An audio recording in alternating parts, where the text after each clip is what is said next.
Hey everybody, it's Val from Autistic Interpretations. It's time for another Q&A. In today's Q&A, I'm going to talk about Jessica's language development when she was younger. I get a lot of questions about her language. Was she always this verbal? When did she start talking? That kind of thing. So that's what this video is going to be about. I have notes pulled up because it's a long time ago. I have to have some reminders. So you'll see me referencing my notes. Jessica has always had words. She started saying her first word was outside, and she said side. That's how she would say it. She would say side. She wanted to go outside. That was probably around age 1, a little bit after age 1, when she said her first word. So she built a pretty strong vocabulary pretty early on, but she didn't put sentences together or put words together to create sentences until she was almost 2 years old. Jessica's first sentence was bowl of cereal. So she put those words together when she was around the age of 2. This came from a journal that Campbell kept. At 2 years old, one of her big communication issues was echolalia. So echolalia is when Jess repeats things that we have just said. So she hears what we say, and instead of answering if we're asking a question, or instead of having something else to say, she repeats part of what we're saying. It's also used to be referred to as parroting, like a parrot. So Jess did a whole lot of echolalia. It was pretty much constant, and she still does it a lot of times. Actually, we were talking about this last night. She's doing it more lately than she has for a while. Also, some things that I've written down about her language at that time frame when she was around 2. When Jessica needed to be comforted, or when something was wrong, instead of saying she was scared or she felt bad or saying what an issue was, she would say bear.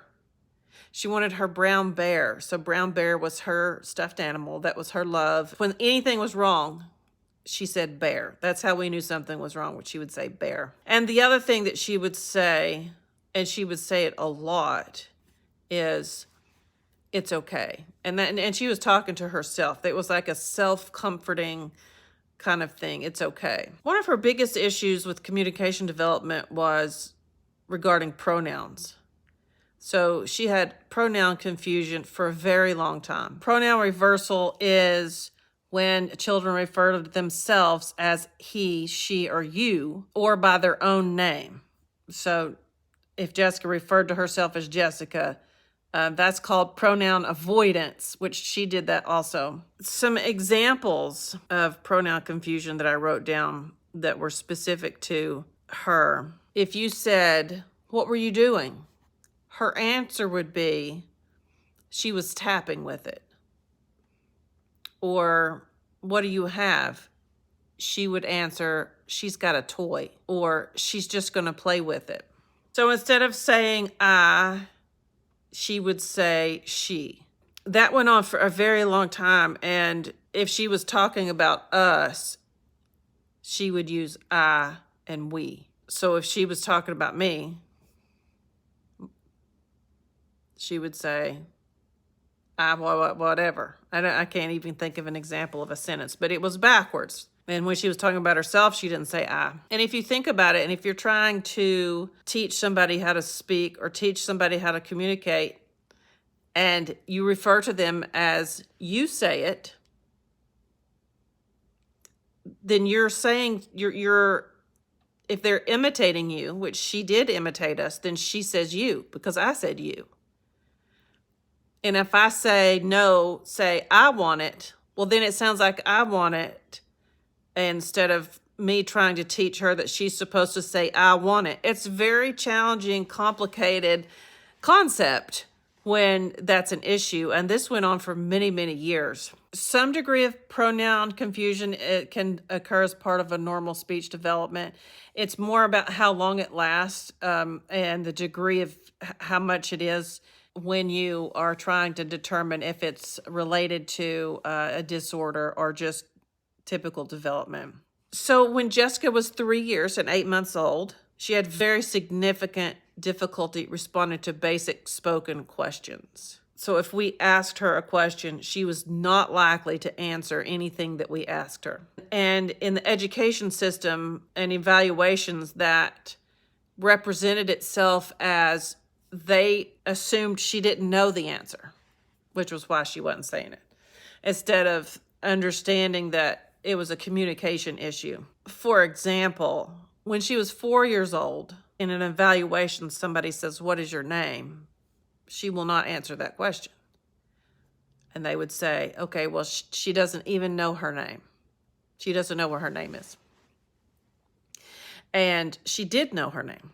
But to get her to answer the question, you had to ask it as a fill-in-the-blank type of question. So you would say, "My name is," and she would say, "Jessica." She knew what her name was. You know, I was just remembering back, Jessica also went through a period of time where she called me Valerie and she called her dad Campbell, because she heard us calling each other that. It was so cute coming from that little bitty body. I just had that memory. Another thing is, if you say, "What did you want for dinner?" or "What do you want to eat?" she wouldn't answer it. But if you said, "Tonight we're going to have," she could say pizza. A fill-in-the-blank type of question answer was the best thing for her. Also, at the age of 4, I have a note that says much self-talk. Well, that never ended. She still self-talks all day long until bedtime. Even when Hannah and I are winding down for the day, and Hannah and Daryl have gone downstairs, and I'm in my bedroom watching TV, Jessica's still talking 90 miles an hour in her room, entertaining herself, having a great time. So the self-talk never stopped, and has been going on since she was little bitty. I mean, very, very young. Okay, so also within that same time frame, I've got a note that she had significant difficulty maintaining a topic of conversation.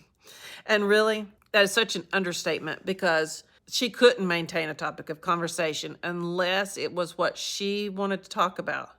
And then it was a one-sided conversation. It was basically just her talking about what she wants to talk about, but she would be talking to us rather than self-talking. Having a conversation with her about anything that was outside of her interests didn't happen. She was not able to carry on a conversation. If it wasn't what she was interested in, she didn't participate at all. Okay, so at the age of 5-ish, Jessica had a very age-appropriate articulation. And I've talked about this before in another video. We talked to Jess all the time when she was a baby. We never stopped talking to her. We described everything, talked about everything.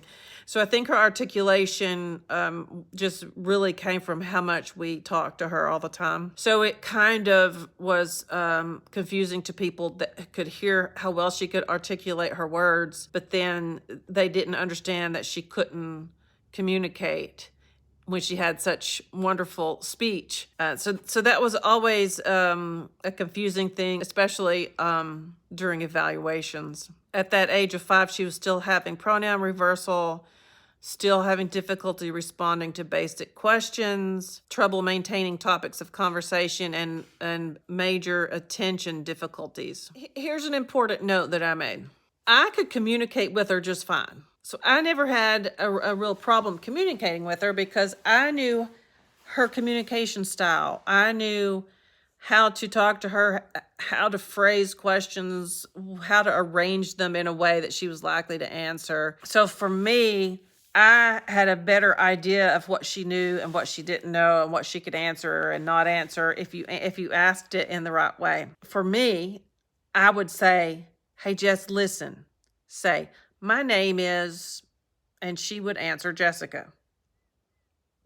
And if somebody else said, "What's your favorite food?" she's not going to answer. But if I said, or somebody else said, "My favorite food is blank," she could answer. So it was just complicated.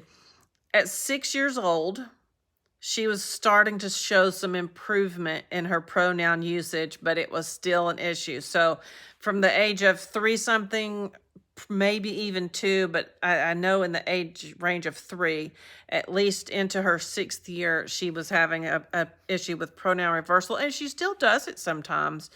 But now it's usually more in a playful way. It's usually when she's in a good mood. So I think now she knows correct pronoun usage, but sometimes she backslides a little bit just when she's having fun. She was still having problems with her attention. This is a cute note. So Jess has this way of saying things that she states things just as a matter of fact, just out of the blue, she'll state something, and it sounds so real. And it's not that she's telling a lie or fibbing. It's more connected to a worry, an anxiety, in her brain, a what if. But instead of presenting it as a what if statement or as an anxiety, she'll make a statement. And it's so funny how many times people would come up to me and said, "Are you really whatever? Are y'all really moving? Did something really blah, blah, blah?" And, it always made me laugh. And I would always say, no, that's not real. It took a lot of people, even some family members that, her granny, for one, Campbell's mama, Granny, she was kind of gullible and would believe just about anything Jess would say to her. And she would call me up and she would say, "Hey, Jess said blah, blah, blah." It's not true. So I'm going to make a different video. I'm going to make a separate video about echolalia. I mentioned echolalia earlier, and there's another thing called paleolalia. Those are so detailed. It's too much to include in this video, so I'm going to make a separate video about that. Also, I will make a separate video about Jessica's biggest period of development with her speech and communication, but that'll be a separate video. I'm trying to focus on her at a young age. This came from a journal that Campbell kept. He made a note about her asking the same question over and over again at 5.5 years. So regardless of your answer to her, she would ask the same question repeatedly. And I know y'all see her do that now. It's something that she does. It's a confirmation kind of thing for her that makes her feel like she's, I don't know, the confirmation gives her comfort. So she started doing that when she was 5 years old, and that's something she's still doing. And one more note in terms of communication. When Jessica was 8 years old, so 8 years and 4 months, Campbell made a note that said, "It's difficult to get Jessica to talk to us." What he meant by that is, she could sit and talk all day long to herself, play in the floor, be completely happy. But to get her to sit and talk with us or answer a question or just be engaged with us was challenging. That's just kind of a rough outline of how things went when she was little. I'm hoping to find more journals. My mother had a journal that she kept that's in my house somewhere. I've got to find it. And she might have some more tidbits in there that I could elaborate on at another time. But anyway, this generally covers her speech development and her language communication development at that young age. If you have any specific questions about this, about her speech development, please feel free to ask. In terms of typical development and comparing her to others, it's hard for me to do that, but I can talk about her specifically and check with my mom and Campbell and get a general consensus on things that happened a long time ago, because my memory's not the best. So I'll put a couple of links at the end of the video to some videos about expressive communication disorder. And if I have more than that, I'll put that there too. But anyway, hope this has been helpful. Let me know if you have questions. Thanks for watching. Bye.